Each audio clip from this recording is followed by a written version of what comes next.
இது பாவ மூட்டை அப்பனே, கொடுத்து விடு. ஆஹா, இது பண மூட்டை சுவாமி, இது உங்களுக்கு பயன்படாது. அப்படியா? மரியாதையா கொடுத்துடு. மரியாதையாவா? ஆமா.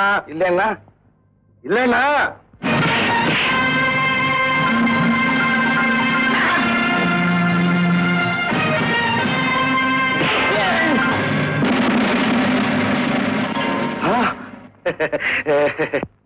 அட பாவி, சாமியார் மாதிரி வேஷமா போட்டிருக்கேன்.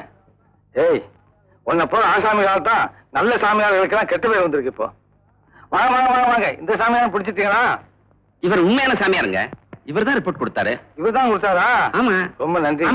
இந்த மாதிரி ஆளுங்க இருக்கிறதுனாலதான் தர்மமும் நியாயமும் பாழா போகுதுங்க. இந்த அரசாங்கம் இவங்களுக்கு கடுமையான தண்டனை கொடுக்கணுங்க. கொடுக்கணும் கொடுக்கணும். எவங்க ஐயா, இந்தாங்க. என்ன பவ்யமா போலாம் பாத்தீங்களா? வணக்கம். ரொம்ப நன்றி. நல்லா இருக்கணுங்க.